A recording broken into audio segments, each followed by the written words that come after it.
L'invité politique sur Radio Classique et Public Sénat. Bonjour Gilles, donc rebonjour Michel Tabarot, je rappelle que vous êtes vice-présidente de l'UMP. Parlons un petit peu des conséquences justement de ce vote de loi. Arlem Désir a parlé de nécessaires clarifications entre l'UMP justement et le Front National, et on vient d'entendre avec le tabac, on se rend compte que c'est 40% des électeurs socialistes qui ont voté pour le Front National, ce qui vous amènerait à répondre quoi à Arlem Désir ce matin ? Oui, écoutez, j'allais vous dire tout simplement qu'Arlem Désir devrait régler déjà ses problèmes en interne avec ses alliés, voir les déclarations du front de gauche depuis quelques jours nous rappellent à quel point l'alliance entre les socialistes et l'extrême gauche est une alliance inacceptable. Je crois que nous avons été, nous, très clairs sur notre souhait de ne pas faire d'alliance avec le Front National, à la fois parler aux électeurs, parler à tous les électeurs, avoir un message très clair sur ce que vivent au quotidien nos concitoyens, et puis d'un autre côté, ne pas souhaiter faire d'alliance avec le Front National. Mais est-ce que donc il y a eu des directives à Paris, apparemment claires, de la part de M. Arlem Désir. Enfin, très concrètement sur le terrain, la candidate socialiste n'a pas appelé à voter pour le candidat Jean-François Mancel. Et donc, voilà, les leçons, M. Arlem Désir devrait. Mais est-ce que vous nous diriez ce matin qu'il y a une sorte d'alliance objective entre le Parti Socialiste et le Front National ? Clairement. Ça existe depuis longtemps. François Mitterrand avait clairement mis en place un système pour étrangler la droite en utilisant le Front National. Donc, c'est pas quelque chose de nouveau. On voit que de toute façon, sur le papier, le Parti Socialiste est très donneur de leçons. Concrètement, dans les faits, c'est beaucoup moins le cas.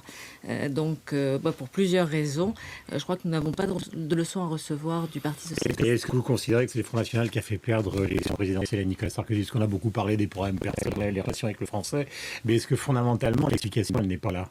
Le Front National a aussi malheureusement participé lorsque certains étaient heureux de se déplacer pour voter blanc lors du vote, donc du choix entre Nicolas Sarkozy et François Hollande, lorsque les directives qui ont été données n'étaient bien entendu de ne pas soutenir le candidat Nicolas Sarkozy. Oui, on peut considérer que les voix qui nous ont manqué sont aussi des voix qui venaient du Front National. Alors, on va parler évidemment avec Gilles des municipales qui vont venir, mais aussi de Nicolas Sarkozy, justement.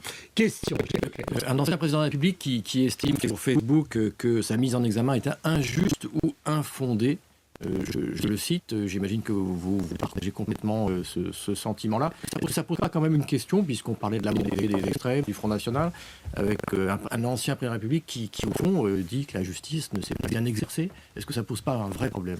Je crois qu'il avait vraiment besoin de pouvoir communiquer avec les Français sur ce qui vient de se passer, qui est quand même pas anodin. Ancien président de la République, il y a quelques mois, donc, il est convoqué par le juge, il en sort comme témoin assisté, apparemment sans nouvelles, sans éléments nouveaux, et bien le juge prend une décision de mise en examen pour abus de faiblesse. Je crois qu'il souhaite répondre, à la fois utiliser son statut aussi pour appeler la présomption d'innocence, et puis le juge n'est pas anodin, il a eu un engagement quand même politique contre Nicolas Sarkozy en analysant sa politique de façon assez sévère. Voilà, donc Nicolas Sarkozy a souhaité hier prendre contact avec les nombreux Français qui se sont émus de cette décision, et je pense qu'il a très bien fait. Michel, d'abord, on se pose la question avec Gilles, parce que fondamentalement, ça ne va pas changer l'évolution du dossier, on comprend bien qu'il va se battre, mais par contre, le sentiment qu'on a, c'est que de la semi-retraite, on est passé à l'activité, parce que ce mot sur Facebook, c'est aussi peut-être une manière de dire, bon, maintenant, ils veulent ma peau, ça va être très dur, et je suis en plein dans la bagarre politique. C'est comme ça que c'est interprété. Oui, et puis c'est une façon pour lui aussi de parler assez directement. Voilà, il a à la fois un avocat, il y a beaucoup de personnes à droite qui se sont émues, même à gauche. Kiechmann a fait une tribune quand même assez claire sur ce qu'il pensait. Mais est-ce que c'est son retour clair et net en politique ? C'est en tout cas son souhait de clarifier, d'expliquer une situation qui a ému les Français. Après son retour en politique, je crois que lui-même a dit, voilà, c'est pas le moment. Avant même qu'il n'y ait ces événements-là, il l'avait dit, voilà, si la France a besoin de lui un jour, je pense que la question se posera à lui. Est-ce que ce qui vient de se passer, pour prolonger la question de Guillaume, est-ce que c'est pas de nature justement à le faire peut-être revenir plus vite dans la bagarre politique ? Non, écoutez, je ne crois pas. Je pense qu'il veut aujourd'hui apporter tous les éléments pour pouvoir se battre et donc montrer que ce de quoi il est accusé est injuste et c'est comme ça qu'il le vit et que beaucoup d'entre nous le vivons. Ensuite, il faut laisser du temps au temps aussi. Un mandat présidentiel, c'est 5 ans. Nous n'avons vécu pour le moment que 10 mois avec les socialistes. Effectivement, ça paraît très très long. Leur gestion au quotidien a été particulièrement pesante pour notre pays. Mais François Hollande ne dirige notre pays que depuis 10 mois. Nous allons parler des municipales, justement, avec Gilles dans un instant. D'autres sujets importants. Je rappelle que nous sommes en direct avec Michel Tavarot, vice-président de l'UMP. Question, on a pu comprendre hier en écoutant Mme Boutin après la manifestation de dimanche qu'au fond, la 3e manifestation à laquelle elle a intervenu n'était même pas une manifestation ou même plus une manifestation contre le mariage pour tous, mais carrément une manifestation contre le pouvoir et même carrément, elle l'a dit, contre François Hollande. Est-ce que c'est dans ce contexte-là, vous serez dans la rue une 3e fois? Écoutez, ce qu'on aurait aimé de la part de François Hollande et de son gouvernement, de ses amis politiques, c'est de prendre en considération quand même les hommes et les femmes qui se sont déplacés pour faire passer un message au gouvernement. Vous savez, c'est un sujet très sensible, le mariage, l'adoption, qui mérite justement que les Français aient la possibilité de dire ce qu'ils pensent de ce sujet. Nous avons demandé un référendum parce qu'il nous pensait important sur cette question-là, d'expliquer comment la famille allait évoluer. Il n'en veut pas, il va pas l'annoncer jeudi. Présenté comme le grand rassembleur, là où Nicolas Sarkozy était annoncé comme quelqu'un qui divisait la société française, il est en train de montrer qu'il la divise et qu'il est presque heureux de la diviser puisqu'il s'entête dans cette démarche. Donc ce sera une manifestation contre François Hollande. La façon de décider ce projet de loi était particulièrement choquant. Une assemblée réunie très rapidement, des auditions menées à la va-vite. Pardon de vous interrompre, c'était quand même dans le programme du candidat Hollande. Oui, écoutez, dans le programme du candidat Hollande, il n'y a pas eu de véritable surprise. Il y avait beaucoup d'intentions pour se battre contre le chômage, pour redonner du pouvoir d'achat aux Français.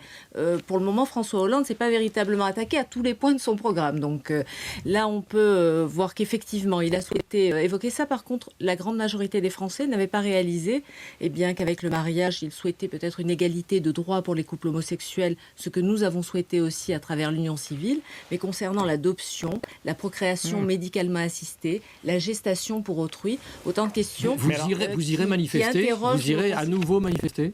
Écoutez, nous l'avons dit, il faut que le pouvoir entende la rue, il faut qu'il prenne en considération les hommes et les femmes qui se sont déplacés, qui sont venus de la France entière. Vous imaginez une seule minute que François Hollande va dire jeudi soir, on arrête cette réforme? Écoutez, ce serait de sa part quelque chose de digne que de dire, et le temps du débat n'est pas terminé. Le débat doit avoir lieu, bien entendu, dans nos assemblées, mais doit avoir lieu aussi avec nos concitoyens. Donc il serait bien inspiré de prendre cette décision jeudi soir. Peut-être une dernière question. On a entendu David Cameron hier qui souhaite maintenant subordonner les aides sociales à la nationalité des personnes, ou même, je dirais, à la réalité d'un emploi sur le sol anglais. Est-ce que ce sont des idées qui vous choquent ou pas du tout?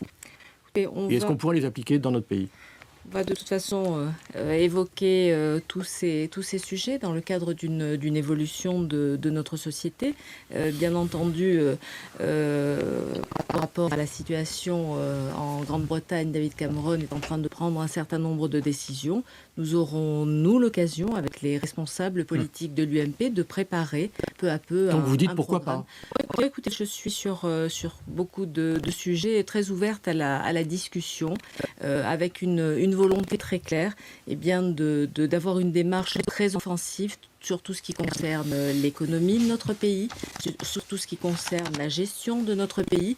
Et je pense qu'aujourd'hui, malheureusement, les mesures qui sont décidées une à une par le gouvernement socialiste nous montrent qu'il n'y a pas de cap. Donc nous sommes en train, avec les responsables de l'UMP, de reconstruire un projet pour nos concitoyens, pour leur donner envie de suivre l'UMP dans les prochaines élections. Michel Tavarot, dernière question. Je vais reprendre une chanson célèbre. Quelqu'un m'a dit qu'il n'y aurait pas, par exemple, c'est moi qui prolonge le texte, qu'il n'y aurait finalement plus de vote à l'UMP pour la présidence. Est-ce que c'est vrai?